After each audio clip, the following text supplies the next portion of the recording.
Ok, aparece que ya se está transmitiendo en Facebook. Y esperamos para poder compartir.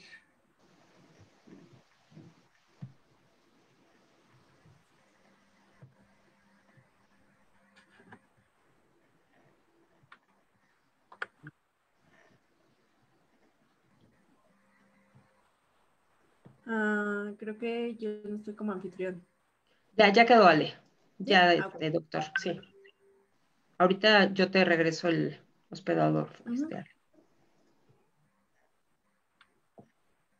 Doctor, me parece que ya puede compartir pantalla. Ya.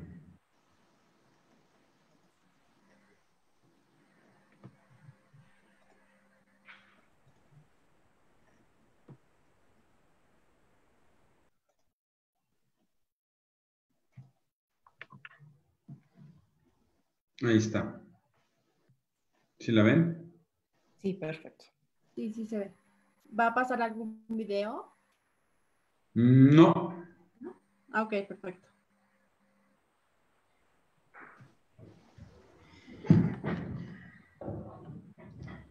No, la presentación nada más. Y pongo un temporizador. Y ya para iniciar.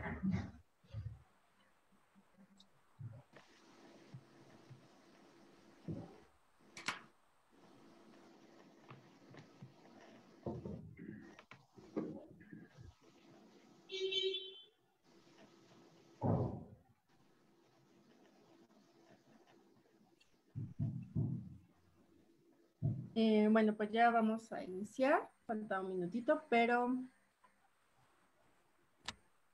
pues ya vamos empezando. Bienvenidos y bienvenidas a todos y todas. Muchas gracias por estar nuevamente con nosotros en este webinario, pues en esta serie de webinarios que se están llevando a cabo junto con la red CONFE para poder pues pasar como de una mejor manera esta contingencia que estamos viviendo. A quienes nos sigue por primera vez, les comentamos que CONFE es una organización que tiene a 114 organizaciones afiliadas a nivel nacional que trabajan con y para personas con discapacidad intelectual y con sus familias. El día de hoy tenemos pues el gran honor de tener al doctor Eduardo Barragán, que es el presidente, sí, me parece que el presidente de la Asociación de Médicos del Hospital Infantil de México. Y pues nos enorgullece tenerlo en nombre de CONFE, en nombre pues de toda la red. Muchísimas gracias, doctor, por este tiempo que nos da y por el conocimiento que vamos a obtener en este momento, ya que pues a esta hora más o menos casi siempre hay profesionales y bueno, como saben también tenemos webinarios por la mañana y por la noche y pues a veces en la noche es como el tiempo en que algunos sí pueden o algunos no, pero comentarles que este webinario va a quedar grabado en el Facebook de CONFE.org, para quien pueda a lo mejor compartirlo con contactos. Y bueno, le doy la palabra a Regina Sáenz de Familias Extraordinarias para que nos haga el honor de presentar al doctor. Muchas gracias. Gracias, Ale. Doctor, muchas gracias, como dice Ale, por estar aquí. Es un gran honor. Y no sé ni por dónde empezar con su currículum. Creo que me puedo echar toda su ponencia, nada más diciendo todo lo que ha hecho. Entonces voy a hacer un pequeño resumen. Es el doctor Eduardo Barragán Pérez, jefe del Departamento de Neurología del Hospital Infantil de México, Federico Gómez. Es graduado de la Universidad Autónoma de Guadalajara en Medicina y Pediatría, autor de 6 libros, más de 20 capítulos en libros nacionales e internacionales, así como más de 30 artículos de difusión científica. Fue presidente y fundador del grupo de expertos nacionales para el estudio del trastorno por el déficit de atención e hiperactividad. Fue presidente y fundador de la Liga Latinoamericana para el estudio del trastorno por el déficit de atención e hiperactividad entre otras muchas cosas que la verdad, doctor, es impresionante su currículum y estamos muy agradecidos que esté aquí con nosotros. Yo le voy a ayudar a moderar, escuchamos su ponencia y al final hacemos una sesión de media hora, 40 minutos de preguntas y respuestas y aquí estamos lo que necesite.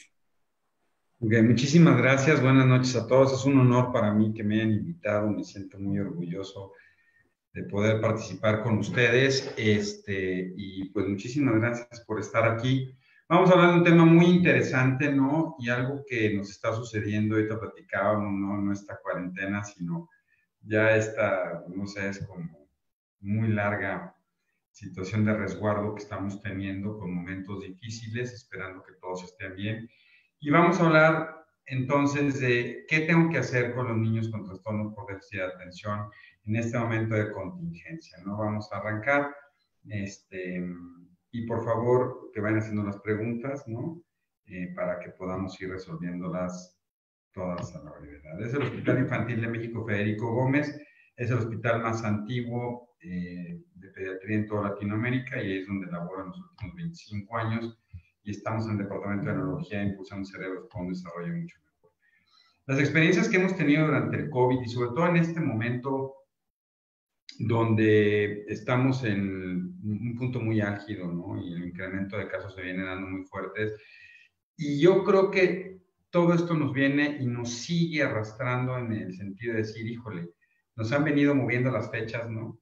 Y quién sabe cuándo vaya a terminar y qué va a pasar. Entonces es muy importante como que empecemos a planificar y organizar todo lo que viene y todo lo que tenemos que hacer para poder ayudar a nuestros niños y salir avantes ante esta situación. Y un poco lo que queremos hacer es qué hacer con los niños en TDA en casa, ¿no? Vamos a revisar un poco el tema de lo que es TDA, vamos a tocarlo más o menos de forma rápida y después vamos a tratar de tocar una serie de situaciones que estamos viendo. Tenemos datos muy interesantes, acabamos de hacer una encuesta, casi tenemos 1000 participaciones de los papás y empezamos a tener algunos resultados muy interesantes que voy a ir compartiendo con ustedes acerca de lo que hemos visto y de cómo se está viviendo, ¿no?, la situación. Vamos a revisar primero el trastorno por déficit de atención. Como sabemos, el trastorno por déficit de atención con hiperactividad tiene 3 síntomas principales: la falta de atención, la hiperactividad y la impulsividad. Es importante entender que no tiene que tener los 3 síntomas. Puede nada más tener un problema de atención sin tener problemas de hiperactividad e impulsividad. Puede tener un problema de hiperactividad e impulsividad sin tener inatención o puede tener los 3 síntomas principales.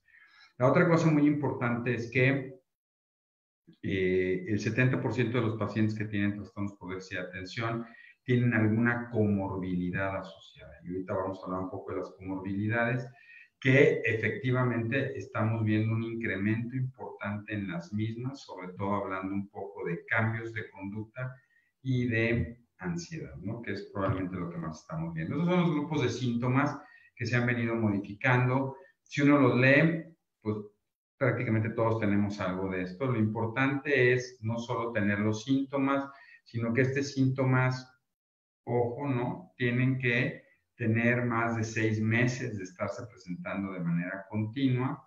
Y la otra cosa importante es que generan un grado de disfunción, o sea, sí impactan sobre la forma como el chico está poniendo atención, resuelve las tareas, hace las cosas en casa, lleva a situaciones sociales, de amistad, etc., etc.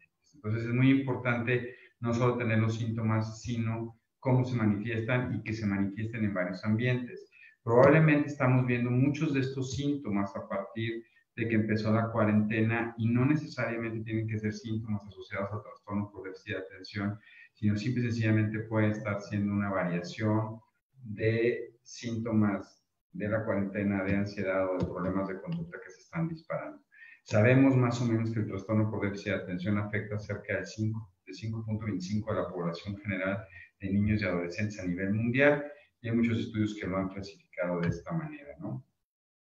Y es importante, cuando ve los 3 síntomas principales, entender que la distracción no solo implica la dificultad en cómo mantengo la atención o cómo empiezo a poner la atención, sino también es qué hago con la información que estoy recibiendo y cómo lo utilizo para poder establecer y concretar las tareas que se me están pidiendo, o incluso a veces las dificultades dificultades que tengo para consolidar los procesos de aprendizaje de memoria, teniendo dificultades para poder recordarlo.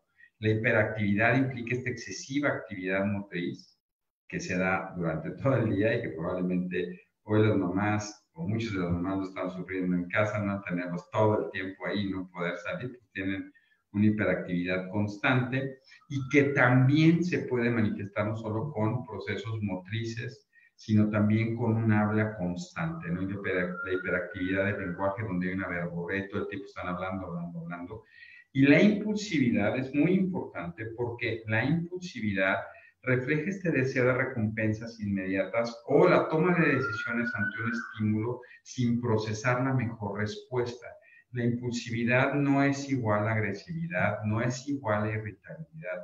La impulsividad es cuando de repente veo el semáforo cuando voy en la calle, ¿no? Y aprieto el acelerador para pasarme la luz amarilla. Y de repente digo, bueno, ¿para qué me la pasé? Pero es un acto impulsivo el hecho de no saber o poder procesar rápidamente lo que tenía que tomar, ¿no? También es muy importante entender que hay varios factores asociados al trastorno por déficit de atención y que pareciera que pueden ser indicadores primarios, sobre todo en niños preescolares. Uno de ellos, que cada vez tenemos más evidencia, que son retrasos ligeros en el lenguaje, dificultades para poder articular las palabras o mantener una conversación, problemas de motricidad que tienen que ver con incoordinación, caídas frecuentes, problemas al momento de estar ejecutando procesos de lectoescritura.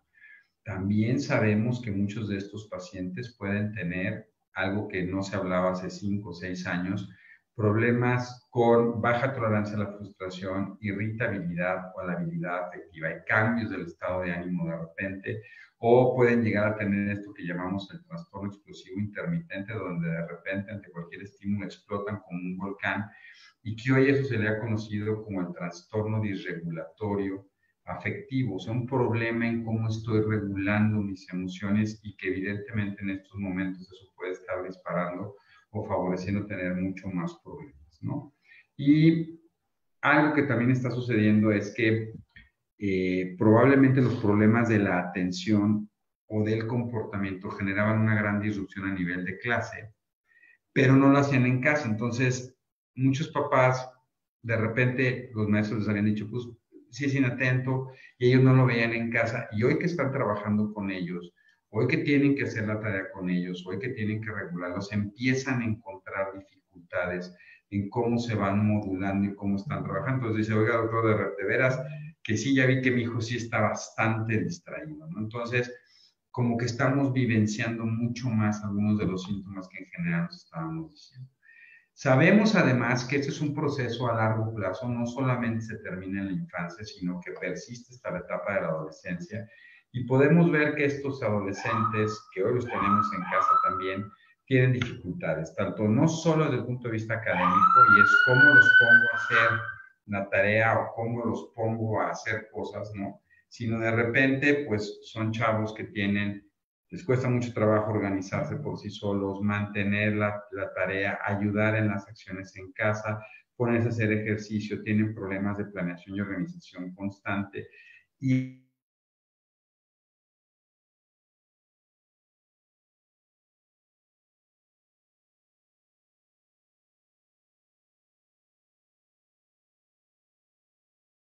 empiezan en la adolescencia, en muchos momentos se pueda uno poner a trabajar, ¿no?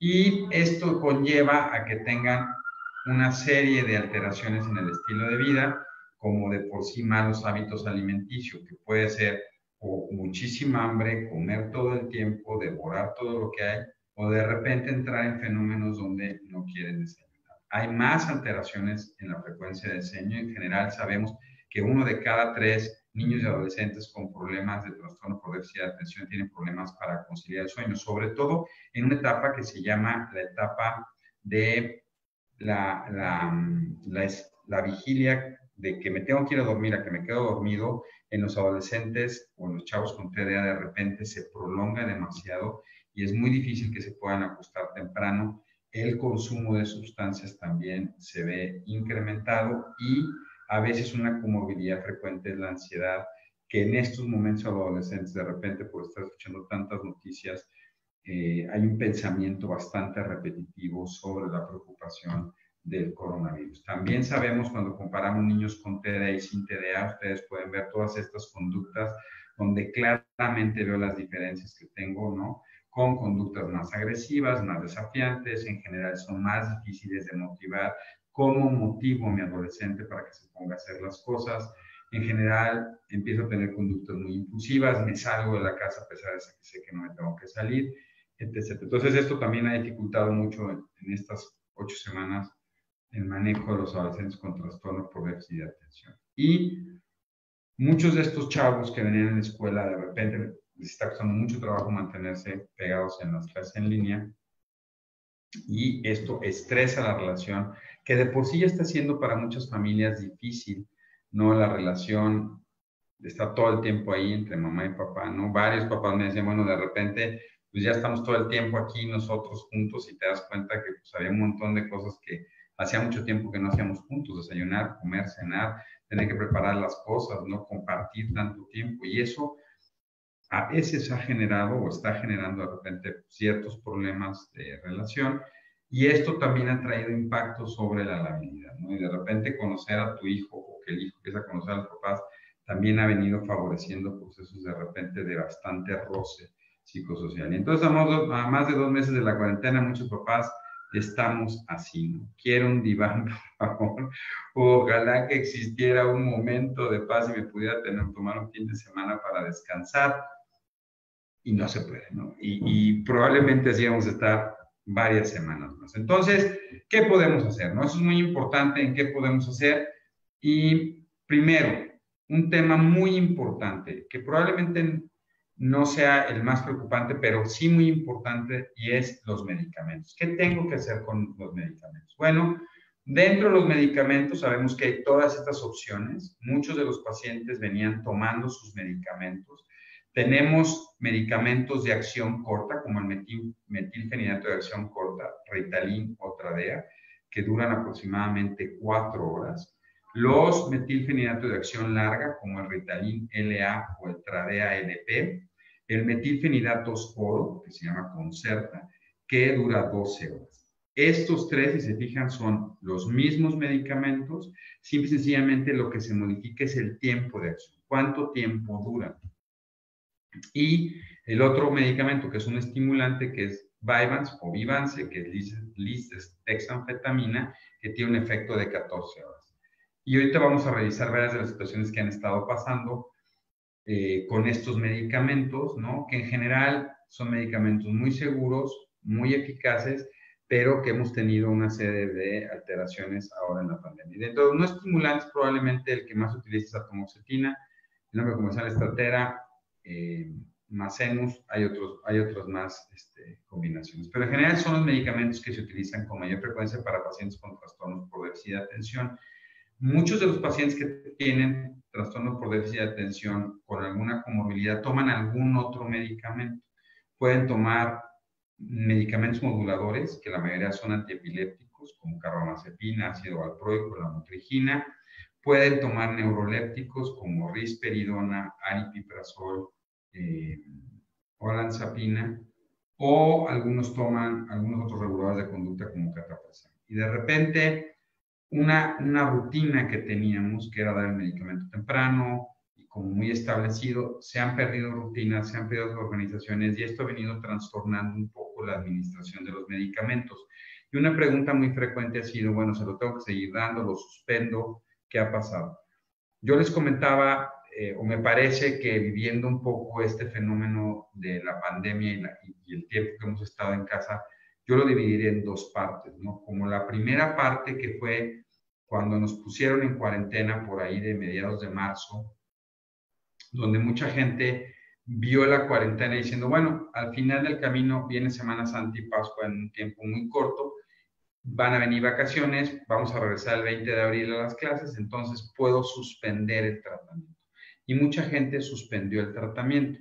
Y a partir de ese momento, cuando regresamos y dijimos, vamos a estar hasta el 1 de junio sin clases, entonces fue de repente, chin, ¿qué hago, no?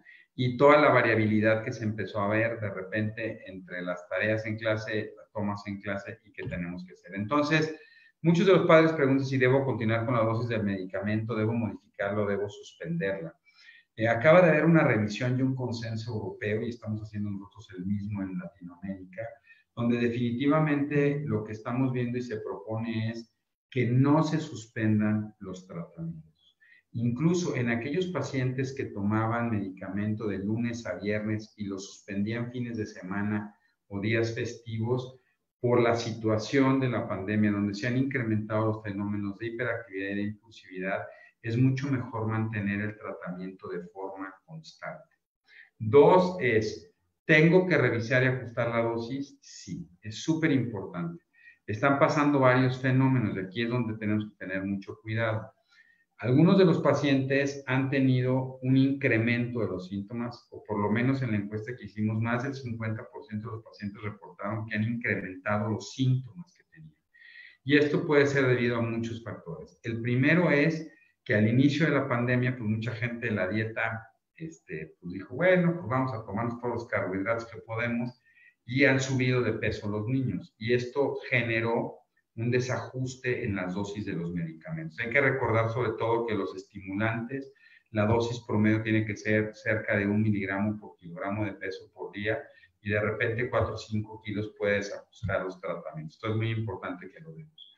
2 es que como probablemente uno de los efectos más importantes que está teniendo la pandemia es que se han modificado los horarios de sueño, por lo menos en más de 1 hora y media se están durmiendo más tarde los chavos. También se están despertando más tarde, y como muchos de los chavitos iban a la escuela muy temprano, la medicina se la daban a las 6 o 7 de la mañana, hoy se le están dando 9 o 10 de la mañana. Entonces, de repente esto ha modificado y desajustado también los problemas de sueño. Entonces, es muy importante estar revisando a qué horas se está dando el medicamento. Se está dando de manera intermitente, y nosotros definitivamente creemos que lo mejor es que se mantenga la dosis de los medicamentos, se esté dando de manera constante, no se suspendan los fines de semana. Sigue existiendo un problema para los estimulantes, sobre todo por la receta. Entonces, también estamos recomendando a los papás, está empezando a haber alguna cierta escasez con algunos medicamentos, que revisen la cantidad de medicamento que les quede. Todavía no se aceptan las recetas virtuales, necesitan la receta física. Entonces, es importante que chequen con su médico, 1, cuántas dosis le quedan, y 2, para que puedan conseguir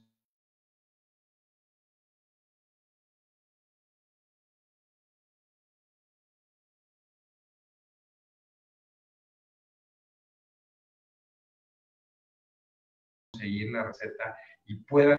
Ahora, es interesante porque probablemente en algún grupo de niños los síntomas se han incrementado de manera importante, pero no porque hayan tenido ni suspensión de medicamento ni aumento de peso, sino porque lo que estamos viendo más bien es una manifestación de ansiedad que puede producir cambios de conducta, irritabilidad, agresividad, y esto más bien tiene que ver con una comorbilidad, no necesariamente con un desajuste del problema del trastorno por déficit de atención. Entonces es muy importante que lo puedan platicar con su médico para que puedan determinar si lo que estoy viendo es un desajuste del tratamiento o es una comorbilidad. También desafortunadamente se perdieron muchas de las terapias que estaban llegando los chavos, y no todos se están adecuando a poder mantener las terapias en línea, que ha sido una forma de tratar de sostener el proceso, pero ha sido difícil en algunos casos, y todo eso trae una serie de alteraciones. Y les decía, tener las recetas creo que es muy, muy importante. Tratar de no modificar los medicamentos y mantenernos con esto. Ahora, ¿qué otras áreas y estrategias puedo hacer? Definitivamente hay muchas cosas que puedo tratar de establecer para tratar de ayudar y mantener a los chavos en procesos de organización y darles herramientas. Yo considero que es un momento, a pesar de que es un momento arduo y difícil, definitivamente es un excelente momento para poder abrirnos a nuevas posibilidades y darles herramientas diferentes a nuestros hijos, dadas y otorgadas por nosotros. En ese sentido, podemos revisar una serie de factores. Por ejemplo, qué interesante es esto, ¿no? La escuela presencial versus la escuela en línea. Nos encantaría que pudieran escribir en el chat y nos dijeran cómo están viendo, ¿no? Porque muchas mamás dicen, mi hijo está funcionando mejor en la escuela en línea, no tiene la presión de los compañeros, se puede tomar más tiempo. Y hay mamás que dicen, definitivamente mantenerse en pantalla tantas horas o tanto tiempo está haciendo que sea mucho más difícil. Se han incrementado, probablemente en la encuesta que hicimos, cerca del 40 o 50% de las mamás dijeron que se han incrementado los problemas de atención, que no se pueden sostener en clase y que se dispersan mucho más fácil. Y a veces ahí hay que tomar en cuenta qué se está haciendo. La otra situación es que se han incrementado los tiempos de pantalla y eso nos ha traído varias situaciones, porque si este aumento en la pantalla, haciendo la clase y después jugando videojuegos y luego haciendo las tareas, entonces, si se fijan, los horarios ante las pantallas se han incrementado. Eso ha traído más fenómenos de ansiedad. La luz de la pantalla azul también está provocando más problemas de sueño y a veces más irritabilidad. Y de repente ponerse a hacer la tarea está siendo muy difícil. Nosotros les recomendamos que una vez que terminen la escuela, no se pongan inmediatamente a hacer la tarea.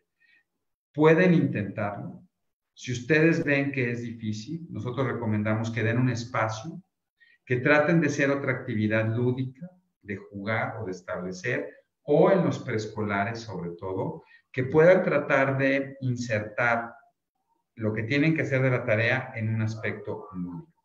No traten de hacerlo todo al mismo tiempo. Es súper importante establecer estos periodos libres de tareas a través de un proceso de organización. Cada uno, sobre todo en el preescolar, recordar que un preescolar que tenga que estar más de media hora, 45 minutos en una clase, se vuelve muy difícil que yo pueda sostener este proceso atencional. Entonces, tener un pequeño tiempo de media hora, una hora y después tratar de establecer la tarea es mucho mejor. Y, como les decíamos, seguir manteniendo las tareas en línea puede ayudar muchísimo. Dentro de los juegos y ejercicios que pueden ayudar para ir más dirigido, depende mucho y tengo que aprender a sentir a mi hijo y saber cuál es la mayor necesidad para que yo pueda establecer la mayoría de los juegos y los ejercicios a las dificultades que está teniendo. Por ejemplo, si tengo mi hijo que tiene un problema de atención y problemas de lenguaje, puedo aprovechar para establecer juegos que estimulen la cavidad oromandibular. Como que, por ejemplo, empezar a jugar a poner mermelada, Nutella, esta crema de cacahuate, de maní, alrededor de la boca para que puedan estarse chupando todo el tiempo, hacer competencia de globos, tratar de jugar un poco a estirar la cuerda, tratar de jugar a que hagan muecas, ¿no? Eso es muy importante. Si mi hijo está teniendo un problema de motricidad, sobre todo para los niños que tienen un bajo tono muscular, problemas de coordinación o que están teniendo problemas de fuerza para tomar la psicomotricidad fina, pues pueden establecer, saltar la cuerda, ¿no? Retomar los juegos como la matatena, que yo sé que muchas mamás ya no se acuerdan de la matatena, pero la matatena es un excelente ejercicio. O, por ejemplo, jugar rayuela, o jugar el resorte, ¿no? Y hacer el resorte un patito para atrás y el avión y no sé qué tantas cosas. Puedo conseguir un brincolín individual y tratar de que brinquen 10 o 15 minutos. Hacer boxeo en sombra. Puedo, por ejemplo, conseguir un boliche, intentar jugar, tirar las piezas con la mano derecha, luego con la mano izquierda hacia atrás, tratar de hacer equipos para jalar la cuerda. O sea, hay muchas cosas que se pueden hacer en lugares pequeños. Puedo tratar de establecer, por ejemplo, estos círculos para coser, empezar a trazar, dejar que tracen, dibujar. Es súper interesante. Yo creo que estamos en un momento, como les decía, de dejar que se exprese el niño en el juego. Entonces, por ejemplo, dejar una serie de hojas y que los niños empiecen a dibujar y luego que sobre el dibujo puedan expresar un cuento y decirle, a ver, dime qué está pasando en tu dibujo y ver cómo se está expresando el dibujo. También aquí puede ser muy interesante porque en esta historia que está haciendo puedo ayudar a los patrones organizativos, puedo grabar la historia y luego ponérsela y decirle, a ver, ¿qué entiendes de lo que tú dijiste? O, por ejemplo, tratar de hacer una modificación y decir, a ver, eso ayuda mucho al proceso atencional. Yo voy a empezar una historia, tú sigues la historia, luego yo sigo la historia y voy cambiando personajes y voy estableciendo nuevas relaciones, viendo qué tanto se puede mantener el chico en el juego. Otra situación que puedo hacer en esa misma historia es, por ejemplo, tratar de favorecer la interiorización de lo que ve el niño. Y eso ayuda mucho en el patrón atencional y en la autorregulación. Por ejemplo, a ver, estamos sentados contando una historia y de repente se mueve el aire a través de los árboles. ¿Tú cómo pensarías que se escucha esto? Verás diferentes sonidos de diferentes árboles. ¿Cómo sonaría un árbol pequeño y un árbol grande? Y todos esos juegos que pueden ser durante 30 minutos serían muy interesantes. Había un psicólogo que es muy famoso y que trabajó mucho sobre TDA, que era el doctor Barkley, donde él decía que lo primero que hacía antes de aceptar a una familia para poder dar terapia es que los metía en un cuarto y les decía, quiero que se pongan a jugar con su hijo por lo menos durante 1 hora. Y él decía que cerca de el 60-70% de los papás no sabían jugar con su hijo. Después de un rato ya no saben qué hacer. Entonces, si no sabes qué hacer, una forma fácil es déjalos que ellos se expresen y tú ves siguiendo el proceso. Esto favorece la imaginación y los patrones de organización. Y todo momento es muy importante para enseñar herramientas y habilidades. Acuérdense que la atención se basa o se da en una serie de un constructo de habilidades que no solo tiene que ver como cuando estoy tomando una fotografía y viendo un pajarito que le voy a tomar la foto que no se mueve, sino la atención tiene que ver con cómo miro un estímulo, cómo proceso ese estímulo, cómo le doy tiempo al estímulo. Entonces, esto que se llama el timing, de ir dando los tiempos necesarios, lo puedo establecer, por ejemplo, con juegos de mesa, ¿no? Yo les decía, ¿no? Un dominó sirve muchísimo y lo puedo adecuar a cada momento de cada edad del niño, ¿no? El primero es simple y sencillamente que vaya uniendo fichas, y si de repente veo, y el otro día me pasó con mi hijo, ¿no? Con Darío, que estaba con las fichas de dominó y de repente se puso a construir casas, y dices tú, padrísimo. Entonces aprovecho y me pongo a jugar casas. Tienes que tener flexibilidad para que también le ayudes a la flexibilidad. Muchos de los niños con impulsividad les está costando mucho trabajo el fenómeno de autorregulación, pero de quien aprenden el fenómeno de autorregulación son de los padres. Entonces, el poder establecer un fenómeno de autorregulación en mi hijo de manera paulatina es muy importante. Y eso lo puedo hacer con los juegos. Ahora, por favor, y si van a jugar juegos con sus hijos, pues no les quieren enseñar todas las reglas, ¿no? El mismo día, ¿no? Porque entonces, de repente, papá, no, es que eso no se puede, es que esto tampoco. Es que no, déjenlos.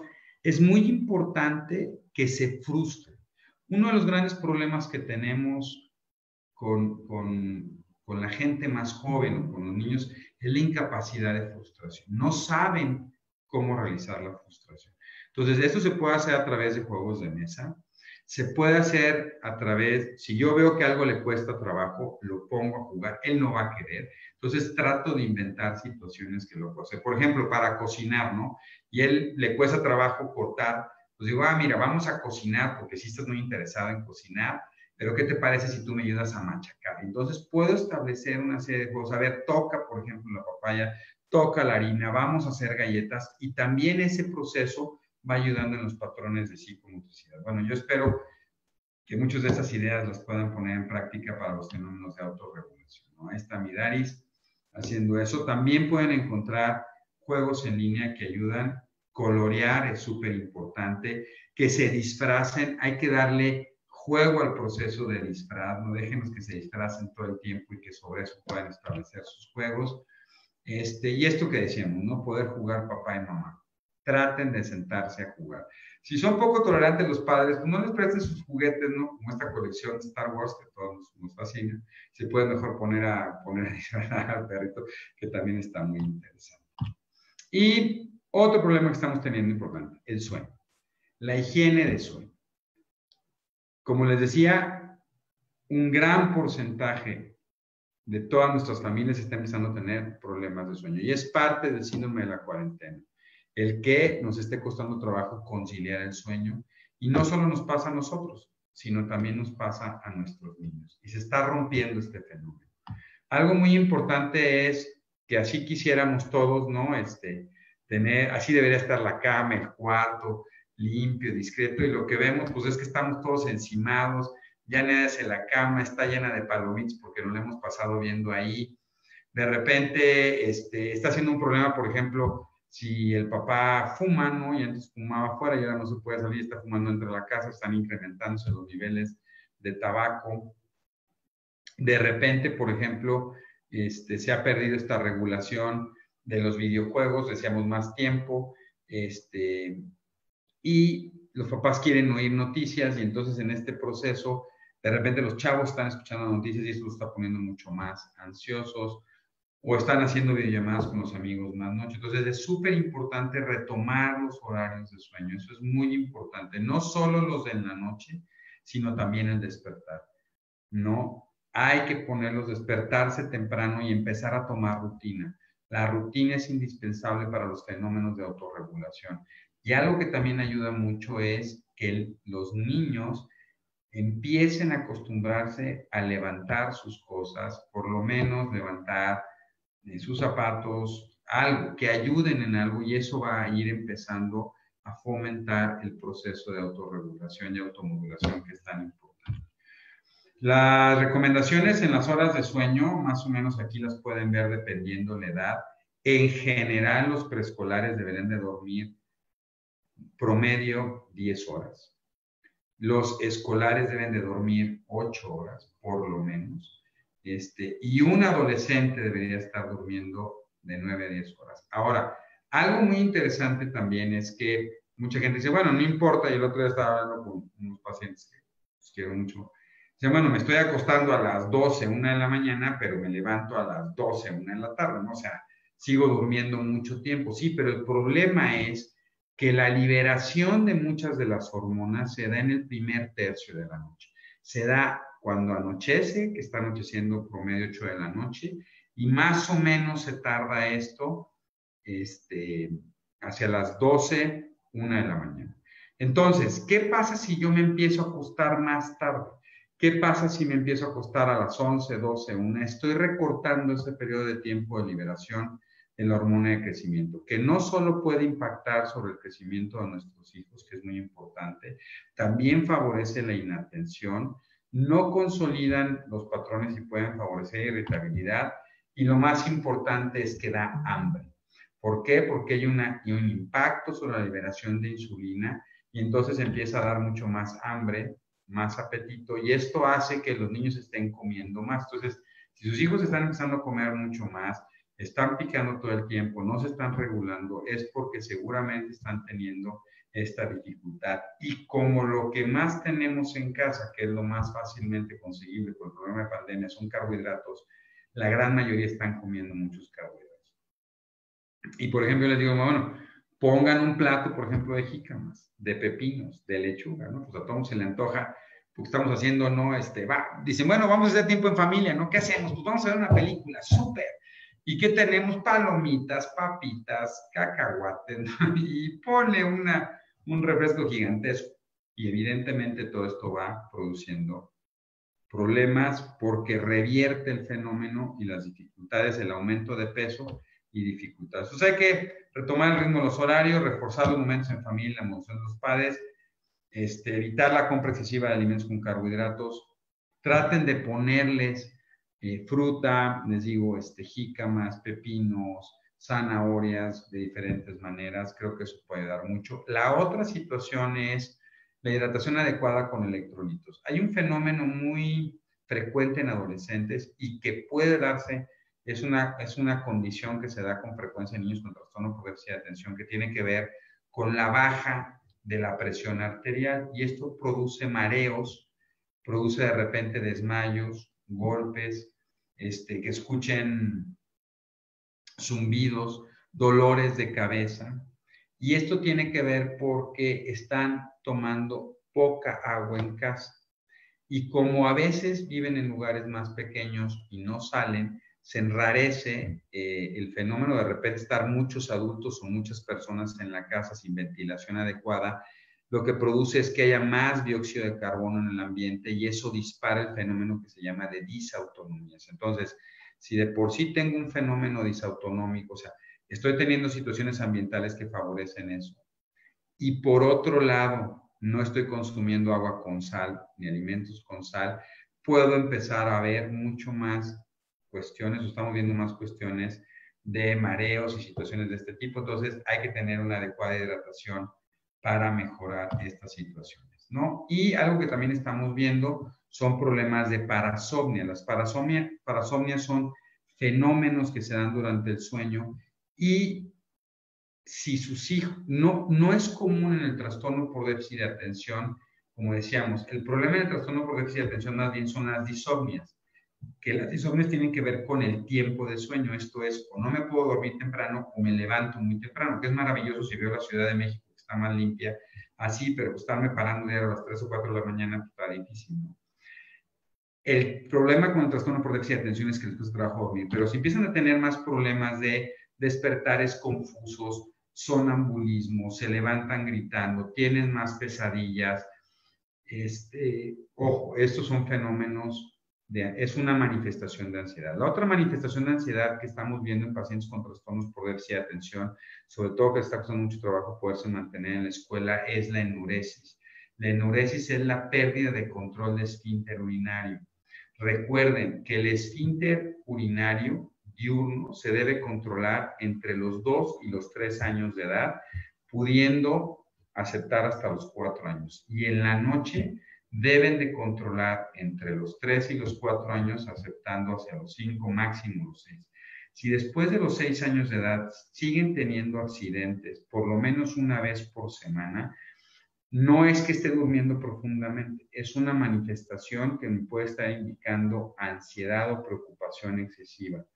Y esto es muy importante porque la vejiga ya tiene la capacidad para poderse mantener. Entonces, si se da esto, no es un empeoramiento del trastorno por déficit de atención, sino una manifestación comórbida que puede estar teniendo. Los videojuegos se han convertido en el medio más popular utilizado en la población, especialmente niños y adolescentes. Y si ustedes ven esta cifra, ¿no?, el incremento que se ha tenido en el uso de videojuegos. Y no sé si sabían, pero México es el país latinoamericano que más videogamers tiene, ¿no? Interesantemente, cerca de más del 50% de la población mexicana es videogamer. Y esto es interesante porque la nueva tecnología, los teléfonos inteligentes, pues han facilitado muchísimo que todo el mundo tenga videojuegos. Y evidentemente el uso influye en el comportamiento y en la forma en la que están elaborando puntos de vista y en los impactos que tienen en los desarrollos. Y algo también interesante que nos estamos viendo con el uso excesivo de videojuegos es que son más susceptibles a renunciar a actividades de la vida real que requieran más esfuerzo. Y esto es porque el videojuego, al ser tan constante y darme retribuciones tan rápidas, hace que a los niños les esté costando más trabajo esforzarse por conseguirlo. Entonces, y desafortunadamente los adolescentes son más propensos a utilizar Internet ahora en día como una forma de socialización. Y de repente con la pandemia fue un pum, avancé 10 años y algo que estaba tratando de cuidar hoy es una realidad que pues, todo se está haciendo como estamos haciendo en este momento, una comunicación por Internet. Entonces, esto ha adelantado y acelerado durísimo el proceso. ¿Y qué tantos impactos vamos a tener sobre los fenómenos sociales? Sobre todo para los chavos que tienen trastornos por déficit de atención con problemas sociales o comorbilidades dentro del espectro autista, probablemente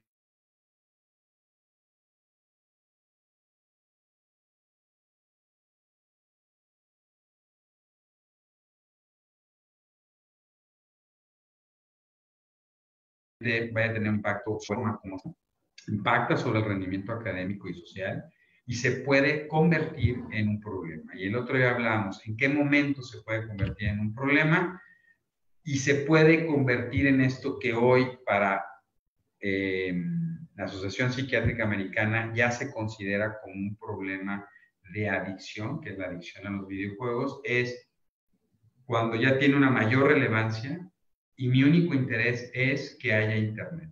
Y ustedes se deben de fijar, ¿no? Y es impresionante, así como antes se veía para la gente que fumaba, ¿no? Cuando se bajaba del avión, era súper interesante cuando uno viajaba, ¿no? Cuando se podía viajar, ¿no? Se bajaba, salía, y la gente que fumaba corría, ¿no? Corría para salirse del aeropuerto para fumar, prender un cigarrillo. Era impresionante, ¿no? Hay que se quede en la maleta, luego al rato regreso. Hoy los jóvenes, si se fijan, todo el tiempo están viendo dónde pueden captar que haya un Wi-Fi. Es impresionante. Si de repente se conectan todos en casa y no hay una buena conexión, ¿qué pasa? No, apágala tú. Eso puede empezar a hacer. Y si no hay Wi-Fi, entonces se va y se encierra y no quiere hacer otra cosa. Cuando la utilización del videojuego empieza a hacer una modificación del estado de ánimo y lo empieza a poner de mal humor, y el hecho de no poder jugar me conlleva a que me ponga más irritable, a que si me das una hora, entonces te empiezo a condicionar y manipulo. Si no juego más tiempo, no voy a hacer la tarea. Cuando esto ya es un conflicto entre la familia, esto puede estarse convirtiendo en un problema de adicción. Y hay que recordar que los pacientes con trastornos por déficit de atención en general suelen favorecer problemas de abuso. Así como hacen abuso con el uso de sustancias, de tabaco y de alcohol, también lo están haciendo con los videojuegos. Entonces hay que tener mucho ojo con lo que está pasando con nosotros y hay que empezar a poner horas y restricciones en la utilización. Hay que limitar el uso de videojuegos, vigilar la revisión de las noticias y también evitar las conexiones en línea y el uso de Netflix, que bueno, ya nos van a poner el IVA, así que nos va a costar más. Entonces a lo mejor eso va a ayudar a revisar. Afectos y emociones rápidamente, se nos dieron muy rápido. Nos quedan 10 minutos. Quiero revisar rápidamente esto, ¿no? Que es de cómo se delimita con otras situaciones, entendiendo que hay algunos factores, y quiero tomar esto que es la irritabilidad. Se han incrementado los fenómenos de irritabilidad de manera muy importante en todos, ¿no? No quiero decir que solo en niños y adolescentes, sino también en los padres. ¿Cómo saber si esta irritabilidad, que es una propensión a reaccionar con ira, mantenerme con mal humor, responder de malas, es un problema pasajero y de crianza o está siendo ya un problema de una psicopatología? Y en general lo puedo ver de estas dos maneras, ¿no? Una irritabilidad episódica es cuando aparece entre ciertas situaciones, no se da durante el día y de repente explota, pero en menos de 5 o 10 minutos regresa al estado de ánimo previo. En general lo puede platicar y lo puede sacar. Si empiezan a haber irritabilidades episódicas, la mejor manera de resolverlos a través del lenguaje. Hay que platicarlo con el niño. Si es un niño pequeño, traten de establecer un juego y a través del juego jueguen a la familia y traten de ver la situación donde ustedes son el que se pone irritable y ver cómo se maneja y tratar de identificar qué lo está poniendo. Si esta irritabilidad se empieza a volver crónica, está todo el día presente, no logra restablecer el bienestar a pesar de que lo tiene, ojo, puede ser un problema de comorbilidad importante y un trastorno de ánimo. Mi querido amigo, el doctor Francisco de la Peña, tiene este artículo muy interesante que habla sobre lo que uno tiene que hacer. Y bueno, nada más quisiera tocar rápidamente el tema de los objetivos de manejo en los trastornos negativistas desafiantes, ¿no? ¿Qué debo hacer desde el punto de los padres? Mejorar las habilidades de crianza positivas e incrementar las habilidades para la resolución de problemas y comunicación. Sé que está siendo difícil, pero es muy importante restablecer esto. En el niño y adolescente, realizar esta comunicación afectiva donde tengo que solucionar el problema. No solo es, no lo haces, te castigo y se acabó, sino es saber qué está pasando, intento saber lo que está pasando y te doy habilidades para resolver el enojo. Porque si yo no parto de esto para dar habilidades, va a ser muy difícil. Y algo que también ayuda mucho es cómo están llevando a cabo la relación mamá y papá. Si mamá y papá están empezando a tener dificultades en el manejo, cómo resuelven las situaciones cotidianas, recuerden que esto lo va a empezar a copiar los hijos y pueden favorecer fenómenos de irritabilidad, ¿no? Y el entrenamiento parental es clave. Y yo quería tocar un tema, pero bueno, lo vamos a ver. En general, si están teniendo problemas de este tipo, hay muchas terapias cognitivo-conductuales que se pueden tomar en línea y que les pueden dar buenas estrategias y herramientas para llevarlo a cabo, ¿no? Y dentro de estas experiencias, no voy a tocar todo esto, el tema de agresividad, ¿no? Esta irritabilidad me puede llevar a tener un comportamiento mucho más agresivo en los niños, que puede empezar a través de los 2 años. La agresividad no tiene que ver con la impulsividad. La agresividad, de repente, en niños pequeños tiene que ver con una manifestación de conducta, que al no tener un lenguaje para poder comentar cómo se siente, lo expresa a través de este comportamiento físico, y yo esperaría que entre los 3 y los 4 años de edad se empiece a volver más un fenómeno de poderlo expresar a través del lenguaje. Y esto lo tiene que hacer a través de palabras para modular el comportamiento. Y recuerden que muchos de los fenómenos de agresividad son respuesta a un fenómeno de ansiedad o emocional, más que una respuesta de conducta. Entonces, si están viendo, no tiene que ver con el trastorno por déficit de atención, sino que más bien con la situación. Cuando hicimos esta encuesta, probablemente más del 60% de los niños está teniendo una gran angustia por el coronavirus. Y yo les pongo un ejemplo, ¿no? Uno dice, bueno, no veo la televisión, no oigo noticias, no comento nada. Y el otro día mi hija me decía, no, es que me dijo mi prima, platicando, el coronavirus te puede matar, ¿no? Y sobre todo puede matar a los médicos. Y resulta que pues, su papá es médico, ¿no? Entonces dices, entonces entiendes un poco que les está llegando información que no alcanzan a entender y que a lo mejor, aunque no den el alcance, sí puede estar favoreciendo un poco de ansiedad y que esto puede estar llevando hacia un fenómeno de agresividad. La otra situación interesante es que a muchos niños les está impactando el hecho de no tener sus amigos y la tristeza de no poder mantener las relaciones sociales que tenían, no poder hablar con ellos o no tener esta interacción de juegos, también está impactando sobre fenómenos de agresividad. La tristeza también se puede manifestar. Es muy importante que los escuchen y los puedan expresar, generar este vínculo afectivo y que se entiendan dentro de estos estilos de crianza, ¿no? Entendiendo rápidamente que puedo tener un estilo de crianza muy autoritario, donde tengo altas exigencias, muy rígido, o ser totalmente lo contrario, que es muy permisivo. Y me encanta esta tabla porque entre más autoritario sea, tengo más control, pero el impacto más al afecto.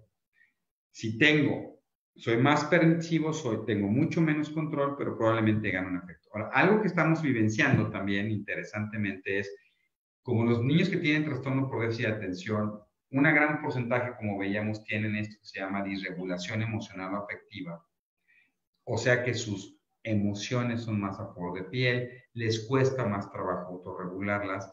Y de repente mamá y papá, que normalmente hoy trabajamos los dos, pero sigue siendo una mayor carga las madres que tienen que estar ahí a cargo, ¿no? Aunque muchos papás están entrando en el kit y han funcionado bien, la realidad es que ha sido difícil. Pero de repente otra vez están enfrentando dos mundos de diferentes tipos de crianza, ¿no? Y entonces, ¿cómo nos estamos poniendo de acuerdo para ser más autoritarios, más demócratas, más indefensos? Entonces, esta tabla les puede ayudar mucho para decir, ok, si estoy viendo que mi hijo está teniendo problemas de afecto, probablemente tenga que cambiar algunas estrategias dentro de mi estilo de crianza, dejar de ser tan autoritario y tan rígido para probablemente serme más democrático o más permisivo. Y eso es algo que tienen que platicar los padres, sobre todo para niños con gran hiperactividad y con gran impulsividad. Recordando que la hiperactividad y la impulsividad son fenómenos muy biológicos y que aunque los pongan a brincar 1 hora en el tumbling, siguen estando brincando todo el tiempo, ¿no? Entonces, sí es un fenómeno muy biológico que tiene que ser regulado a veces con tratamientos farmacológicos. Y la parentalidad positiva no es tengo que tener una muy buena calidad de vínculo, generar esta estructura estableciendo un buen entorno familiar. Las rutinas y los hábitos, como decíamos, son indispensables. Hay que retomarlos. Y hay que retomarlos sobre todo ante una expectativa de que esto va a seguir durando mucho más semanas.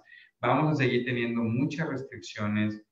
Entonces, hay que empezar de una vez a tomar paso a la vez. No hay que hacer, muy importante la estimulación. Hay que estimularlos. Si el niño se logró levantar temprano y acomodó la almohada, bien por ti, lo hiciste, ¿no? Mañana vamos a acomodar la almohada y la sábana, mañana vamos a hacer esto. Hay que trabajar mucho eso, trabajen mucho sobre la capacitación de sus hijos, ¿no? Interesante porque nos estamos tratando de compartir de repente Las mamás están teniendo mucho trabajo también en casa, ¿no? De repente en línea. Y ahorita lo voy a decir, pero bueno, mis respetos a todas las mamás que trabajan en línea, llevan las clases en línea. Luego les digo, ¿cómo le hacen, no? Cuando de repente tienen, ¿no? Un webinar, ¿no? Tienen que dar un webinar. A esa hora tienen la clase en línea de su hijo. Les ponen la otra clase de su otro hijo para hacer la tarea, ¿no? Y tengo que hacer la comida. ¿Y cómo le hago, no? Y de repente, pues, estoy sola. Son increíbles, ¿no? O sea, la verdad es que es un gran reconocimiento y no está mal que de repente uno se siente un poco frustrado, ¿no? Y hay que educar sin violencia. Y la violencia empieza por los padres. Y acuérdense que no son los castigos físicos. Sé que muchos estamos respondiendo de repente de manera más agresiva, que de repente estamos un poco explotando más, pero tranquilos, esto va a pasar, va a tener un fin, pero mientras tanto hay que ser muy positivos. Tenemos una gran oportunidad de estar con nuestros hijos, están aprendiendo nosotros y trabajar sobre esta situación, ¿no? Y me voy a brincar esto para tratar de terminar nada más. ¿Por qué es tan importante la cognición social? Porque la cognición social es la que nos va a permitir que hoy le demos a nuestros hijos estas capacidades adaptativas que hoy lo vivimos con el COVID y no sabemos cómo viene el futuro. Y hoy establecerles y ayudarse a adaptarse a estas situaciones, empezando por nosotros, estableciendo nuevas rutinas sociales, creo que es mucho más importante que de repente aprender el 5 se escribe de una manera o de otra.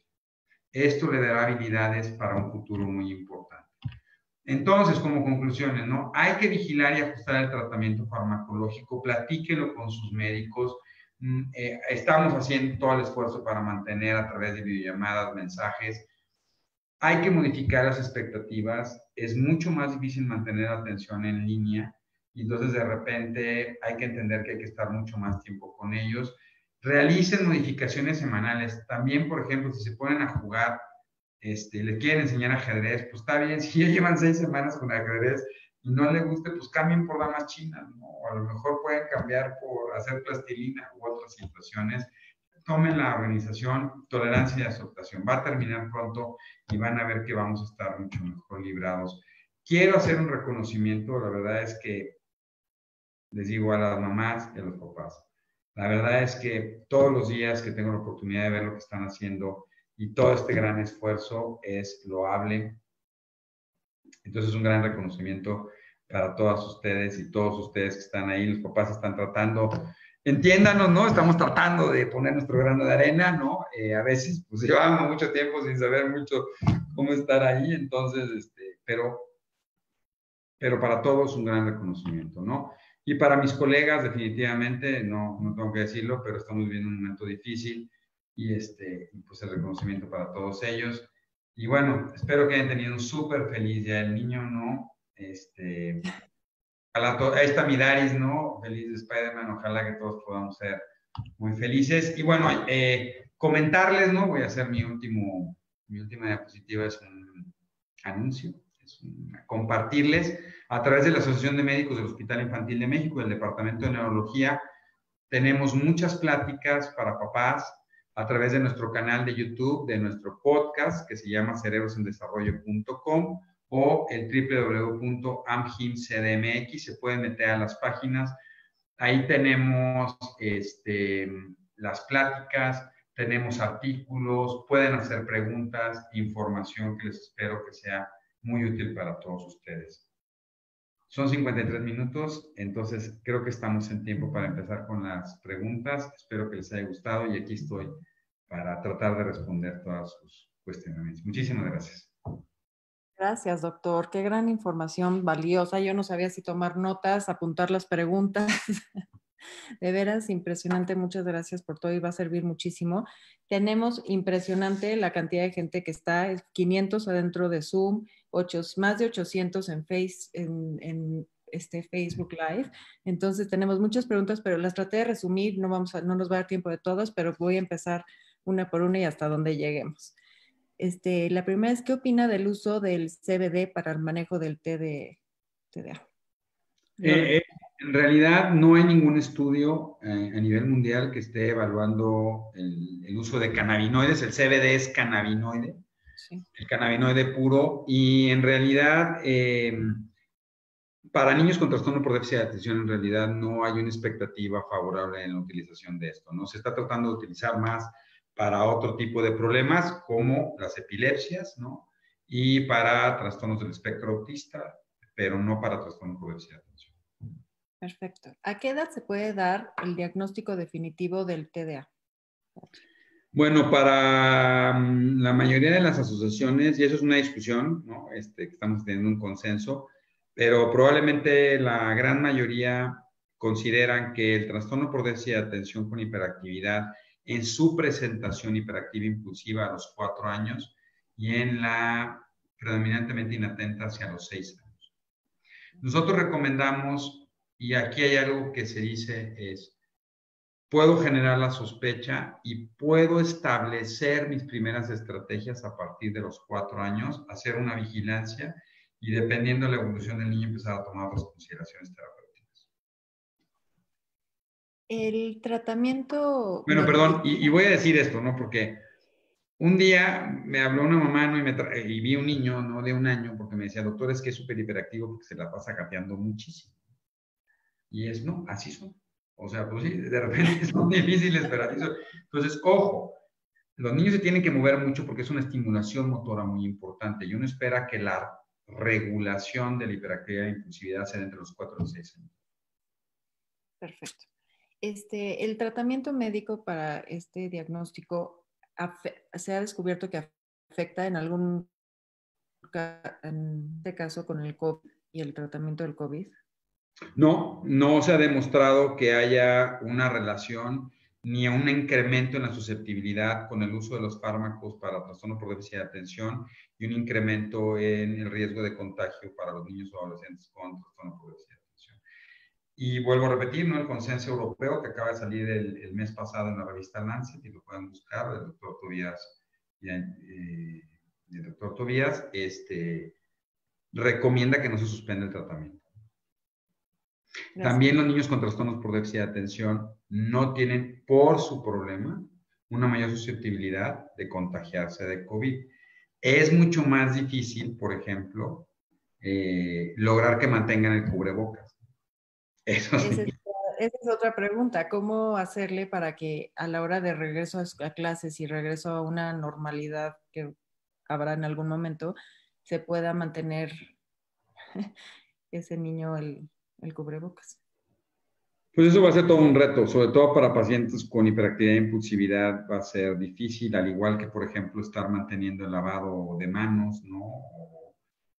Por ejemplo, los impulsivos les encanta estar abrazando y estar pegados con todos, ¿no? Entonces van y abrazan pues así son muy efusivos, ¿no? Entonces va a ser difícil para estos chicos, y por eso creo que tenemos que tomar o sea, tiene que haber un proceso de aislamiento escolar importante y de seguir las reglas.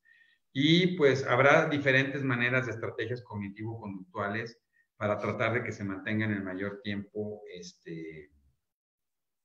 el cubrebocas, y si no, por lo menos algunas caretas que se están inventando súper padres con dibujos y como máscaras de esto de Star Wars, ¿no? Por ejemplo, he visto entonces puedes jugar a que Star Wars, y entonces si te mantienes con la máscara y vamos a pasar desapercibidos y te voy a dar puntos, y no sé, pero va a ser difícil, va a ser un momento bastante difícil. Tenemos que ser muy creativos, ¿verdad? Muy creativos, muy creativos. La verdad es que ha sido muy interesante porque la creatividad se nos ha dado con todo. Antes mi creatividad debía durar 1 hora, hoy tiene que durar de repente 8, ¿no? Entonces, y 8 horas todos los días de las últimas 8 semanas, ¿no? Y probablemente otras 4 o 6, entonces, ánimo. Ya no me diga. ¿Habrá algún ejercicio que se pueda hacer con el chico para captar su atención? Yo supongo que más bien es para centrarla, ¿no? La atención. Sí, eso es muy interesante porque otra vez repetimos lo del juego. Tengo que conocer a mi hijo. Porque yo necesito, por ejemplo, captar su atención. Pero si es un niño que el problema de atención va acompañado de un fenómeno motriz, por ejemplo, no es lo mismo tener un niño inatento, hiperactivo, que un niño inatento que tiene un problema de psicomotricidad e hipotonía. Entonces, tengo que adecuarme a las necesidades de mi hijo. Si mi hijo es muy hiperactivo, entonces, ¿cómo lo centro? Empezándolo a dejar hacer, lo tengo que dejar moverse.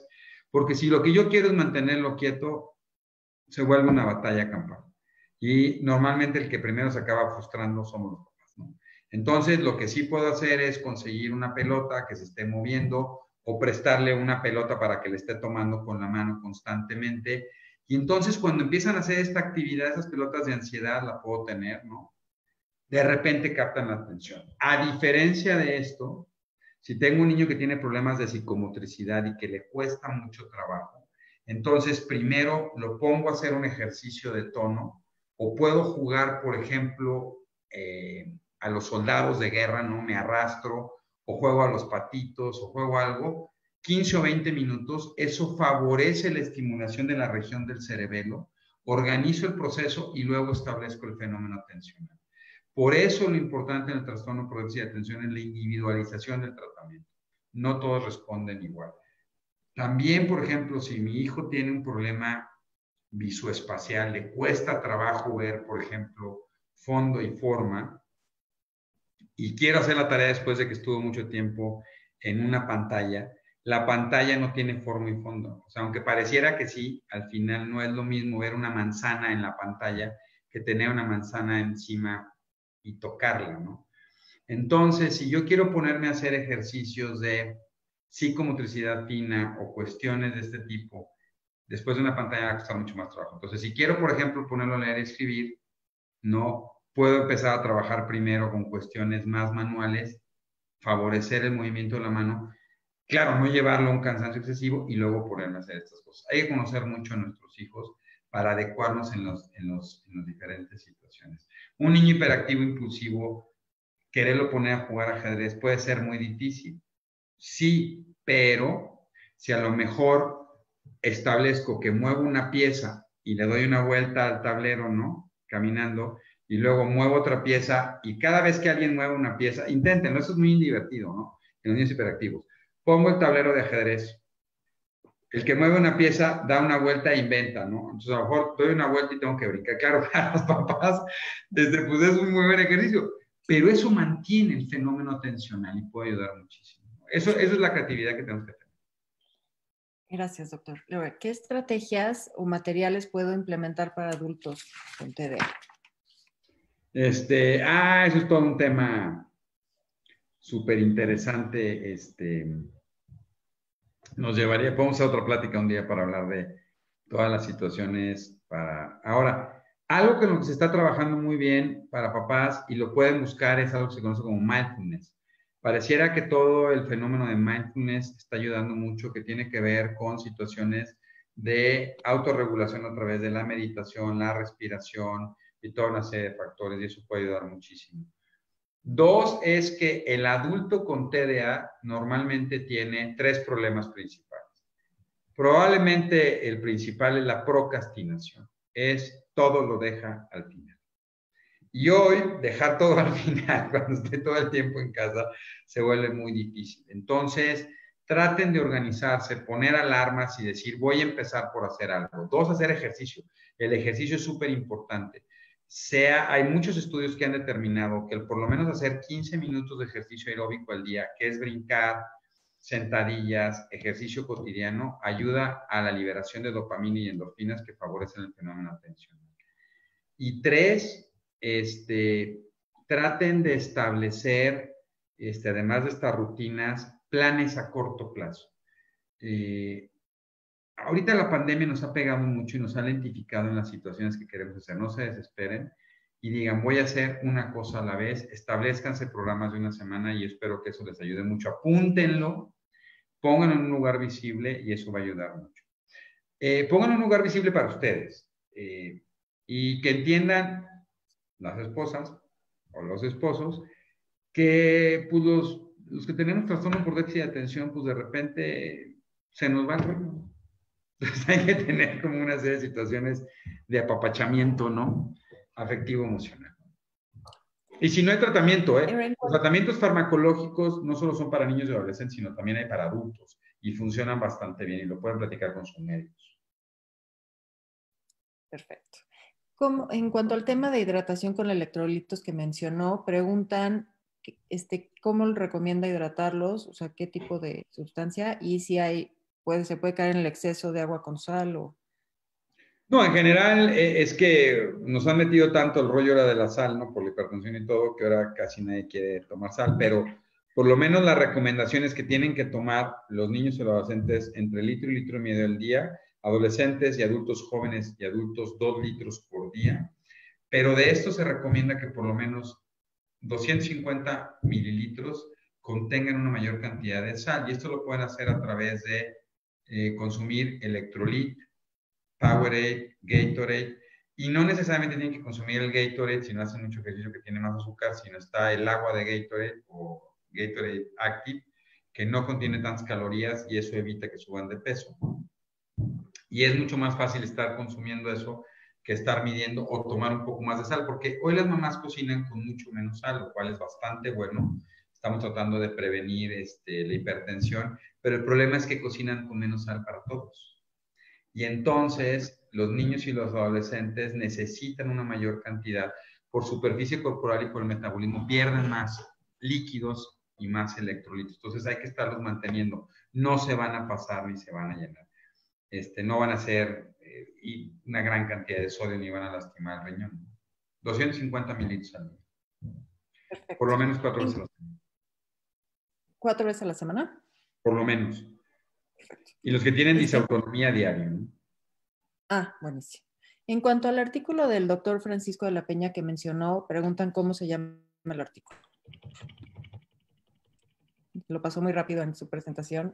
Sí, lo sé, perdón, es que se nos iba, aquí está. Está en la revista Salud Mental y lo vamos a subir en la página de Cerebros en Desarrollo. Perfecto. Incluso hay una plática ya en nuestro canal de YouTube que ojalá se puedan meter, ojalá se puedan inscribir, nos ayudaría muchísimo. www.cerebrosendesarrollo.com, donde tenemos una plática con el doctor Francisco de la Peña hablando de el trastorno de irritabilidad y los problemas de conducta en los niños. Está muy bueno, se lo recomendamos muchísimo. Pero ahí está, es Salud Mental 2011, así se llama el artículo. Gracias, doctor. ¿Hay horarios específicos recomendados según la edad para videojuegos y tiempos de pantalla? En general, la Academia Americana de Pediatría y probablemente las asociaciones de pediatría a nivel mundial recomiendan que no deben de jugar los preescolares y los escolares más de 1 hora de pantalla continua al día videojuego. Y esto es sumando celular, iPads, consolas, etcétera, ¿no? Porque luego, pues juego 1 hora en el celular, juego 1 hora en el iPad, juego 1 hora en la consola y ya jugué 3 horas. No más de 1 hora de videojuegos al día. Y en los adolescentes, en general, no deben de ser más de 2 horas. Y si se ponen a jugar, ahora, algo que está pasando mucho es que pues, muchos papás les encanta jugar videojuegos y se están poniendo a jugar con los videojuegos. Entonces se le llevan 2 o 3 horas. Que sean los papás los que puedan regular y por lo menos que digan, jugamos 1 hora, detenemos el juego, trato de establecer otra situación, otro juego y luego si quieren que retomen el videojuego, pero de preferencia no más de 1 hora continua. Perfecto. ¿Cómo manejar ansiedad reflejada en estimulación de genitales en niños, en específico es de 7 años? La pregunta. Todo lo que tiene que ver con autoestimulación, es una pregunta muy interesante, porque la autoestimulación de genitales, sobre todo entre los 2 y los 7 años de edad, a veces es malentendida como un fenómeno de masturbación. Y hay que entender que esto no tiene una connotación sexual, sino que la región perineal está cargada de receptores y entonces este frotamiento lo que genera es una sensación de tranquilidad, como chuparse el dedo. Entonces, esto lo que está manifestando es una situación de ansiedad. Entonces, lo que tengo que hacer, sobre todo en un niño de 7 años, es poder establecer una comunicación, saber qué es lo que le está generando la ansiedad y tratar de cambiar este fenómeno enseñándole a través de una manifestación expresiva del lenguaje o cambiar esta búsqueda de tranquilidad por otra situación. Y si no, también hay estrategias psicoterapéuticas bastante certeras para poder establecer eso. ¿El desarrollo de la adolescencia se retrasa en niños con TDA y autismo? No, algo muy interesante, hay unos estudios por el doctor Shaw y algunos estudios que estamos haciendo en el Hospital Infantil de México, donde lo que se ha visto es que no tiene un impacto sobre el desarrollo de caracteres sexuales secundarios, ni de talla ni de peso, pero sí de algunos procesos maduracionales. Y sobre todo en el niño inatento, predominantemente inatento, lo que van a ver muchos de los papás es que lleva entre 1 y 2 años por debajo de la edad cronológica.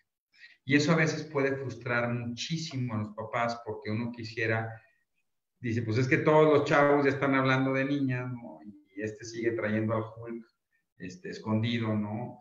Y entonces me enojo por eso y entonces entran en un rango.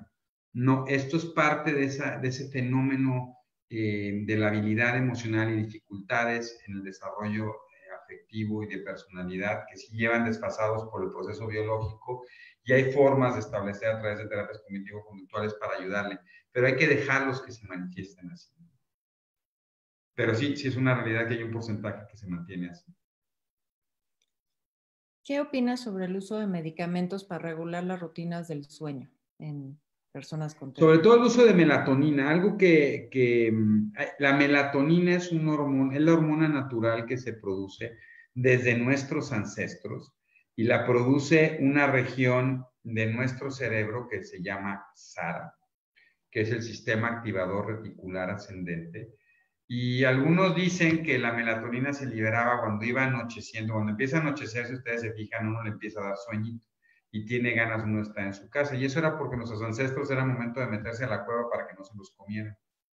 Y eso ha persistido a nuestros días. Interesante porque el uso de pantalla, sobre todo de la luz azul, o de estar muy, muy cerca, modifica la liberación de melatonina. Esa es una de las causas por las cuales puedo tener un impacto para conciliar el sueño temprano. Entonces, es muy natural dar la melatonina. A diferencia de otros tratamientos que se dan, no genera adicción, no genera habituación y no tiene efectos secundarios importantes. Entonces, el uso de melatonina se puede utilizar, se puede usar de manera crónica durante varias semanas sin problemas y sin riesgos.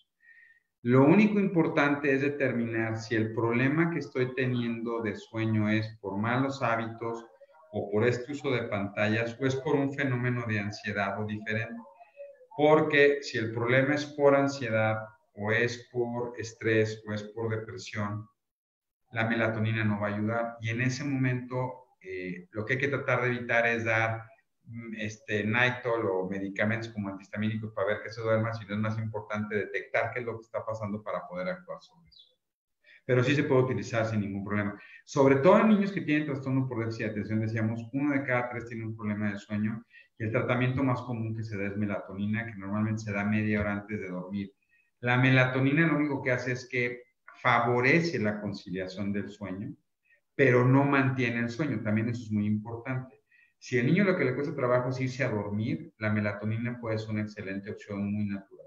Si el niño lo que está teniendo son problemas de despertares, o les decía terrores nocturnos, o se levanta en la noche, la melatonina no va a tener un efecto y hay que revisar qué está pasando con el problema del sueño. Perfecto, doctor. Pues como le digo, tenemos millones de preguntas más. Dentro de ellas sugieren o piden que por favor regrese con más temas como este. Ojalá pueda regresar a darnos otro. Tuvimos una audiencia impresionante con usted. Se ve que lo quieren y que lo respetan mucho. No, muchísimas gracias a todos ustedes por aguantarme y estar aquí tanto tiempo. Espero que les haya sido útil. www.cerebrosenDesarrollo.com y www.amim Ciudad de México. CDMX.com. Igual las redes sociales y pues los invitamos a que sigan en estas conferencias de webinarios de la red Confe, que de veras llevamos ya 2 meses con esto y está impresionante todos los temas que hemos tenido y los conferencistas como el doctor Eduardo. De veras, doctor, es un gran honor que haya aceptado que venir aquí con nosotros. Gracias por la invitación. es de las personas más reconocidas en este tema y somos muy suertudos de haberlo tenido. No, muchísimas gracias a ustedes, que descansen y cuídense muchísimo. Muchas gracias, doctor. Gracias a todos por estar aquí. No, a ustedes, para servirle. Buenas noches. Ale, ¿algo que quieras agregar? Pues muchísimas gracias al doctor Eduardo Barragán, en nombre de CONFE, en nombre de la red CONFE, de quienes están ahorita por Zoom, por Facebook, que pues se han recibido varios comentarios felicitándolo, varias dudas. No sé si en algún momento usted pueda darse una vueltecita al Facebook de CONFE.org, ahí va a quedar grabado este webinario, para que vea los comentarios, ¿no? de felicitaciones y pues también CONFE lo felicita por tan grandes aportes. Esperamos poder volver a coincidir, a lo mejor tal vez en junio, julio, depende de cómo vaya avanzando esta contingencia, ¿no? Pero pues muchísimas gracias. Nos vemos el jueves a las 8:30. También va a haber un webinario sobre autismo y discapacidad intelectual en el aula con la maestra Claudia Peña. Y el viernes vamos a tener una clase de cocina para personas con discapacidad. Entonces ya van a estar viendo la información en nuestras redes. Muchísimas gracias y pues es todo. Hasta luego. Muchísimas gracias también. Hasta luego. Hasta luego, gracias.